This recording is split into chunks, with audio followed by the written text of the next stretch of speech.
BJP की प्रचंड जीत के बाद 25 मार्च को योगी आदित्यनाथ ने मुख्यमंत्री के तौर पर दोबारा शपथ ले ली। योगी के शपथ समारोह में कई बड़े चेहरे आए और कई बड़े और चौंकाने वाले चेहरों को मंत्रिमंडल में जगह मिली। लेकिन एक और चौंकाने वाला फैसला रहा कि इसमें मुलायम सिंह यादव की छोटी बहू अपर्णा यादव का नाम नहीं था। दरअसल योगी मंत्रिमंडल के गठन से पहले ही ये कयास लगाए जा रहे थे कि अपर्णा यादव को जरूर मंत्रिमंडल का हिस्सा बनाया जाएगा। हमने आपको योगी मंत्रिमंडल के महिला चेहरों के बारे में बताया। इस खबर को देखते हुए कई दर्शकों ने सवाल पूछा कि आखिर अपर्णा यादव को मंत्री क्यों नहीं बनाया गया। ये एक बहुत बड़ा सवाल है जो उत्तर प्रदेश की सियासत में उठ रहा है और इसको लेकर कई लोगों की प्रतिक्रियाएं आ रही हैं। इस रिपोर्ट में आज हम आपको बताने जा रहे हैं कि अपर्णा यादव को आखिर मंत्री क्यों नहीं बनाया गया। लेकिन उससे पहले अपर्णा यादव किस तरह से पार्टी में शामिल हुई और क्या वजह थी, उन पर एक नजर डालते हैं। समाजवादी पार्टी का कुनबा छोड़कर बीजेपी में शामिल हुई मुलायम सिंह यादव की छोटी बहू और बीजेपी नेता अपर्णा यादव ने योगी आदित्यनाथ को बधाई दी। अपर्णा यादव ने ट्विटर पर योगी आदित्यनाथ को बधाई देते हुए लिखा कि उत्तर प्रदेश के यशस्वी मुख्यमंत्री माननीय श्री योगी आदित्यनाथ जी को फिर से भारतीय जनता पार्टी के विधायक दल का नेता चुने जाने और मुख्यमंत्री बनने की बधाई एवं शुभकामनाएं। अपर्णा यादव की इस पोस्ट पर लोगों की बहुत सारी प्रतिक्रियाएं आई। सभी का सवाल यह था कि आखिर आपको क्या मिला।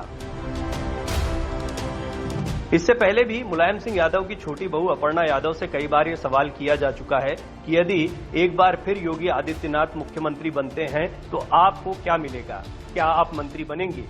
इस सवाल के जवाब में पहले ही अपर्णा कह चुकी थी जो शीर्ष नेतृत्व को मंजूर होगा वो उसे स्वीकार करेंगी।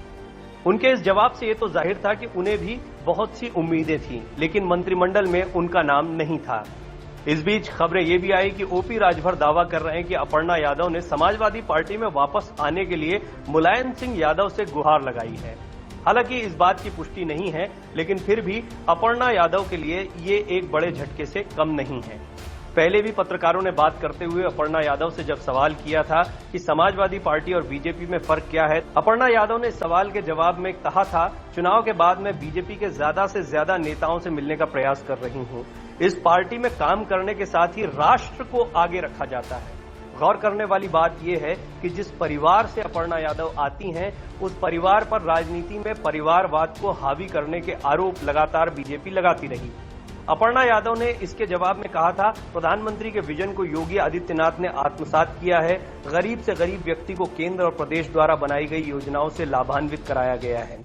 बीजेपी सरकार ने जाति, धर्म और मजहब के नाम पर विकास नहीं किया। गौरतलब है कि अपर्णा यादव समाजवादी पार्टी छोड़ने से पहले भी प्रधानमंत्री और मुख्यमंत्री की तारीफ करती नजर आई थी। अब बड़ा सवाल ये कि आखिर अपर्णा यादव को मंत्रिमंडल में शामिल क्यों नहीं किया गया। राजनीतिक विश्लेषकों का साफ मानना है कि अपर्णा यादव को पार्टी में लाने का एक मकसद था, वो मकसद पूरा हो गया। मुलायम सिंह यादव के परिवार में ही दो फाड़ चल रहा है, जिसको दिखाना बीजेपी का मकसद था और अपर्णा यादव के बीजेपी में शामिल होते ही ये बात स्पष्ट हो गई थी। मुलायम सिंह यादव की बहू को इसीलिए बहुत ही धूमधाम और प्रेस कॉन्फ्रेंस करके पार्टी में शामिल किया गया था। यही वजह थी कि उनके मंत्री बनने की भी उम्मीदें बढ़ गई थीं। लेकिन मंत्रिमंडल का गठन किया गया है 2024 लोकसभा चुनाव और जातीय समीकरण को ध्यान में रखते हुए। ऐसे में अपर्णा यादव की मंत्रिमंडल में कहीं जगह बनती दिखाई नहीं दे रही थी। लेकिन न तो राजनीति खत्म हुई है, न ही अपर्णा यादव के लिए संभावनाएं खत्म हुई हैं।